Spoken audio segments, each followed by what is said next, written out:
How's everybody doing? Great to be learning with you on a Monday, Yom Sheni. Let's light up the darkness. Who's in the house? Paul in the great Northwest, Yehuda in South Carolina, Shandora in the Bronx, Guy in Ohio, Lucy in Minnesota, Lorraine in Texas, Bella in Florida, Melissa in Great Neck, Jonathan in California, in LA, Sharon in New Jersey, Joe in the Inland Empire, Bill in mid-Missouri, Eva in California, Karen in Northern California, and on the YouTube side, Ella and Marjorie in Georgia, and Spencer in Connecticut, Frank in San Pedro, Elanit in Silver Spring, Yisrael in Philly, Chaim in Florida, Joseph in Nevada. Welcome, everybody. I actually attended a funeral today for my good friend Craig Simon, and we all miss him. He was a real character, and I've never seen eulogies like this. His daughter did an incredible singing and performance thing in a red dress because he was bigger than life. She's bigger than life. He taught her to be bigger than life. I know Craig was cavelling in the world of souls that his daughter did such an extraordinary eulogy. And his son did a photo essay, and his brother told hilarious stories. I mean, he really was just a larger-than-life character, and I would like to dedicate our learning today in memory of Craig Simon. May his soul have a great elevation in the world of souls. We say amen. We are opening a new chapter, chapter 4, here in Tractate Bava Basra, the 23rd volume of the Talmud. Our daf today is page 61. And I'll just mention we have class today, tomorrow, Tuesday, and Wednesday. And we're way ahead on the Daf Yomi schedule. And then we're actually going to take a week off. I'm going to be out of town Wednesday to Wednesday. So Wednesday, there'll be the last class this week. And then we'll resume the following Wednesday. And we'll post that on the Facebook page as always. Okay, chapter 4, Mishnah number 1. One who sells a house without specifying what is included in the sale has not sold the gallery, which is an extension built above or alongside the main building. And this is so even if the gallery is attached to the house and opens into it. Nor has he sold the room behind the house, like the additional dwelling unit, or sometimes known as the mother-in-law suite. even if it is accessible only from inside the house. And he has also not sold the roof when it has a parapet 10 handbreadths high, as such a roof is considered a separate entity and is therefore not included in the sale of the house.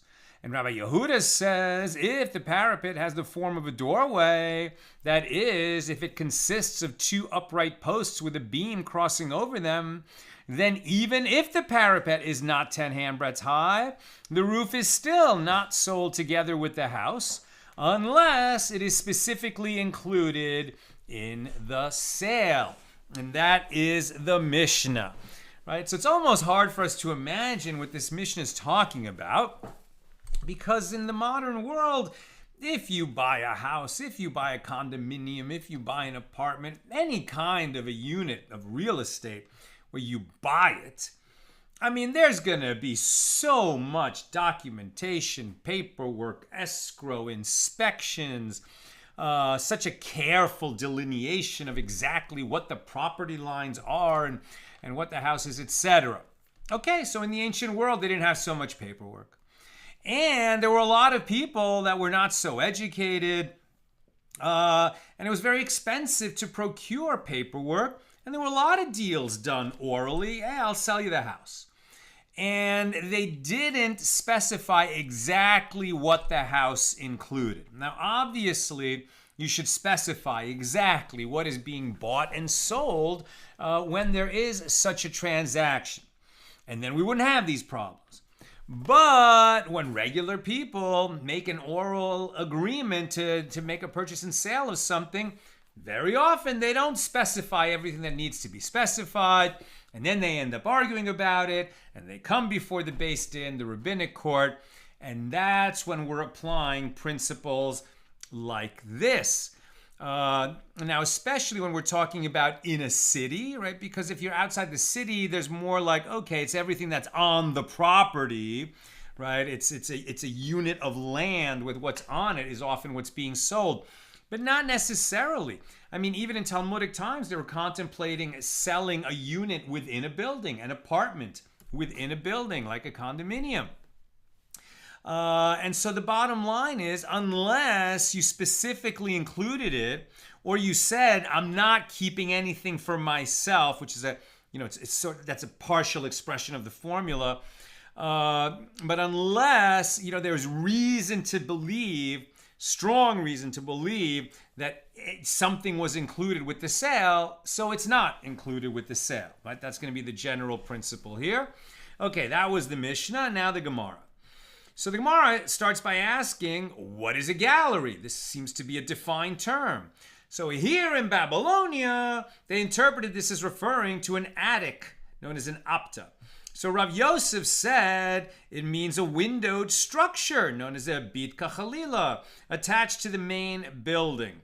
And the Gemara notes that according to the one who says that an attic is not sold together with a house, okay, so all the more so is a windowed structure that's attached to the house, not sold together with a house, as it seems like a separate apartment, as it is certainly considered a separate entity and not part of the main building.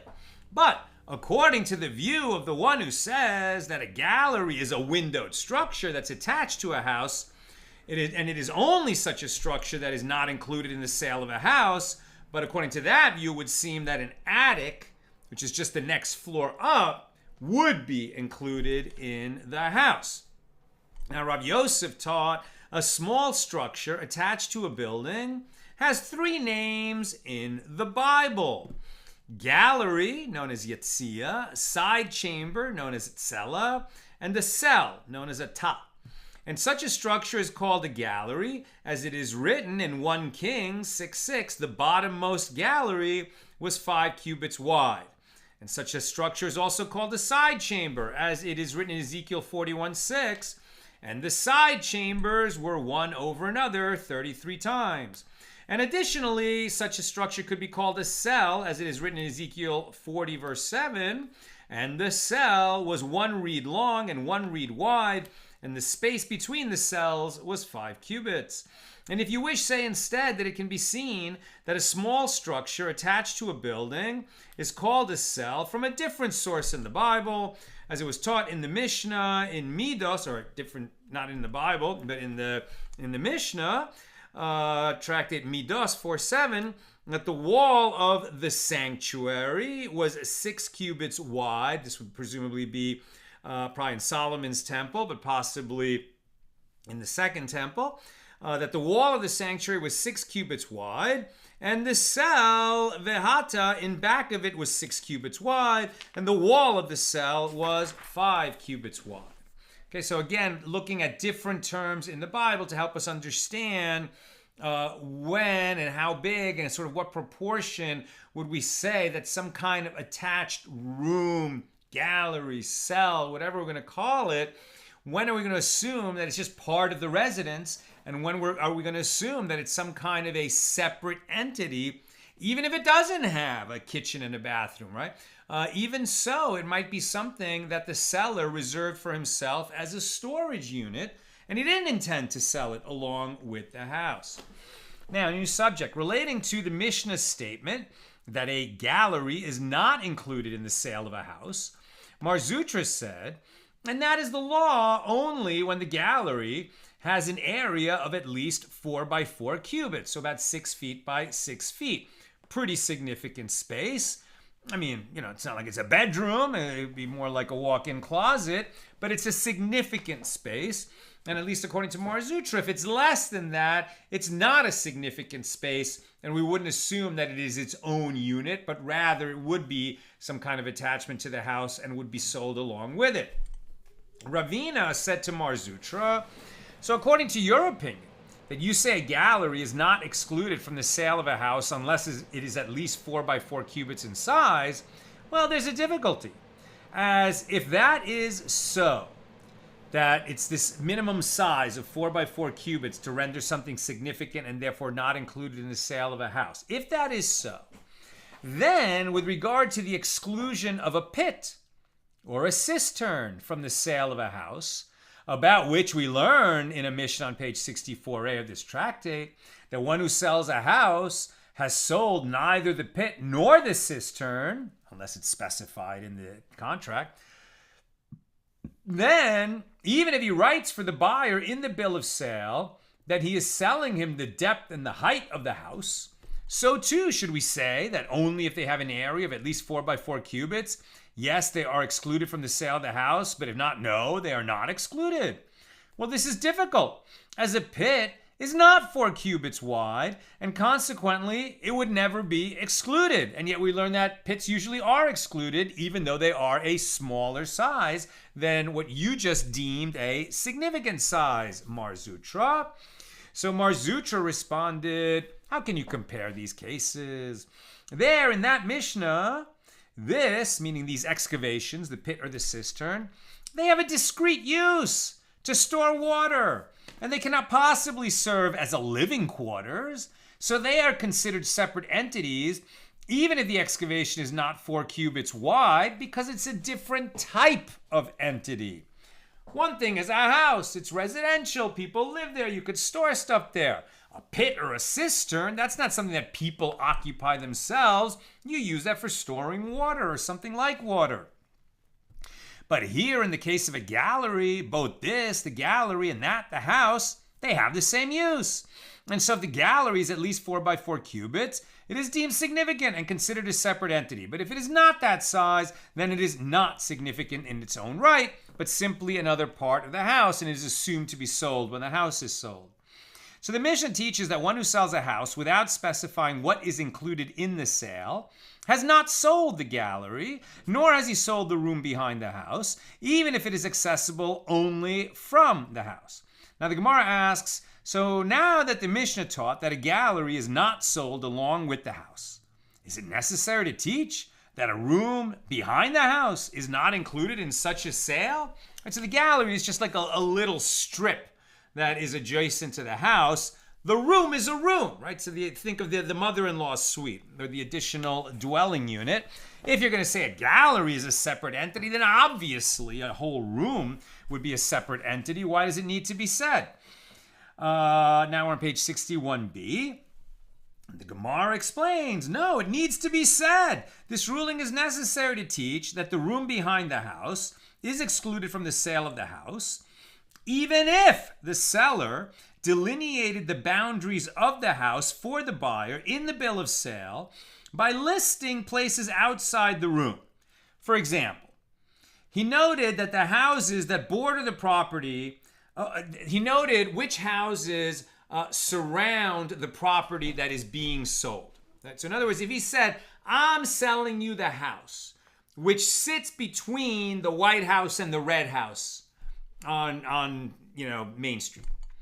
So, well, what's between the White House and the Red House? It sounds like the full property that's in between. And so therefore you might think that any room which is on that property is being sold along with the house. And the Mishna is coming to tell you, no. When he said, I'm selling the property between the White House and the Red House, he was just telling you which property generally. He wasn't giving you a listing of exact boundary measurements and everything that is included within those boundaries and what is not included. It was just to help you locate which house we're talking about, not to tell you everything is included between the neighboring houses. And this is in accordance with the opinion of Rav Nachman. As Rav Nachman says that Rabbi Bar Avu says with regard to one who sells a residence to another in a large building, right? So the condominium, which is containing several residences. And so even if he delineates for him the external boundaries of the large building, he did not sell him the entire building, but rather he enlarged upon, meaning he enlarged his explanation of the boundaries of he's telling you which building we're talking about. That is, the seller did not mean to delineate the precise borders of what he was selling. Rather, he delineated the boundaries in a broad manner, giving the general location of the specific residence subject to the transaction. Right? There's a way of specifying which apartment or which house is being sold, and that shouldn't be taken to mean, and these are its precise boundaries. Now, with regard to Rav Nachman's statement, the Gemara inquires, what are the circumstances of this case? If we say that this is referring to a place where, meaning a region, a locale, where they call a residence and a building, and they always differentiate between the two terms, right? A residence is distinct from a building. You could have a residence within a building, like an apartment. And the people in that locale differentiate between these two terms, between residence and building. So it is obvious that he did not intend to sell him the entire building, but he was merely explaining the boundaries, which building this apartment is located in. And he sold it because he said, I'm selling you a residence, not I'm selling you the building. But rather, let's explain this ruling of Rav Nachman as referring to a locale where they also call a building a residence. They're less precise in their use of language.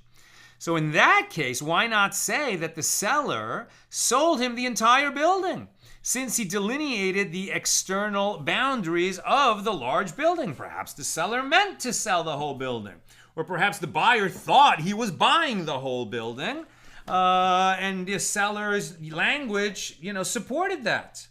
So the Gemara answers, no. Rav Nachman's ruling is necessary in a place where most of the people call a residence, and a building they call a building, but there are also some people there who use the word residence when they mean a building. So lest you say that since the seller delineated the building's external boundaries, that this indicates that he meant to sell him the entire building, Rav Nachman teaches us that this is not so. As if the seller intended to sell him the entire building, he would have written in the bill of sale the formula, and I have not withheld anything for myself in this sale. But if he did not write this clause, conclude from it that the seller withheld something for himself, and he did not mean to sell everything located within those delineated boundaries, which, as we said, were really meant to explain generally which property we're talking about, not what its precise boundaries were. And in a similar fashion, Rav Nachman says that Rabbi Bar Avu says, with regard to one who sells a field to another in a large expanse of fields, even if he delineates for him the external boundaries of the large expanse of fields, he did not sell him the entire expanse of fields. I'm selling you a field that's over there in that valley among the lower fields. I didn't just sell you all the lower fields. I'm just telling you where that field is located. And the Gemara inquires, well, what are the circumstances of the case? If we say that this is referring to a place where they call a field, and an expanse of fields, they call that an expanse of fields, and they always differentiate between the two terms, okay, so it is obvious that the seller did not intend to sell him the entire expanse of fields, as he sold him a field and did not sell him an expanse of fields. So rather, we should explain the case as referring to a locale where they also call an expanse of fields a field. They use the word field for a distinct, unique, particular field, and for an area of fields, they use the same term. But in that case, why shouldn't we say that the seller sold him the entire expanse of fields, since he delineated the external boundaries of the expanse of fields? And the Gemara answers, no. Rav Nachman's ruling is referring to a place where there are some people who call a field, an expanse of fields they call an expanse of fields, but there are also some people who call an expanse of fields a field. So the terminology is a little bit ambiguous in this region. So lest you say that since the seller delineated the expanse's external boundaries, that this indicates that he meant to sell him the entire expanse, Rav Nachman teaches us that this is not so. As if the seller intended to sell him the entire expanse, he would have written for him in the bill of sale the formula, and I have not withheld anything for myself in this sale. But since he did not write this clause for him, conclude from it that the seller withheld something for himself, and he did not mean to sell everything located within the delineated boundaries. So the Gemara notes, and it was necessary for Rav Nachman to teach the law in both cases, even though the two rulings appear to be the same. As had he taught us the law only in the case of the residence, that he did not sell him the entire building, even if he delineated the building's external boundaries, I might have said that this is due to the fact that the residence, has a discrete use separate from that of the rest of the building, and that the building has a discrete use. But as for an expanse of fields, all of which have the same use for growing crops, since it can be sown with grain in its entirety, say that the seller did sell him the entire expanse. That's the difference between, why we need to express that unless he's clearly selling everything, he's only selling the one unit, both in the case of a field within an expanse of fields and within a residence, and in the case of a residence within a larger building. And had Rav Nachman taught us the law only in the case of an expanse of fields, that he did not sell him the entire expanse even if he delineated the external boundaries, I might have said that this is due to the fact that the seller had no way to delineate the particular field's boundaries, since all the fields are similar, and they all belong to the seller. But as for a residence, with regard to which the seller had a way to delineate its borders through the use of descriptive terms that would isolate the residence from the rest of the building, but he did not delineate them, I might say that he sold him the entire building. So therefore it was necessary to mention both cases explicitly. Now the Gemara asks, in accordance with whose opinion is that which Rav Mari, the son of the daughter of Shmuel, said in the name of Abaye? One who sells something to another must write for him in the bill of sale, I have not withheld anything for myself in this sale. So in accordance with whose opinion is that?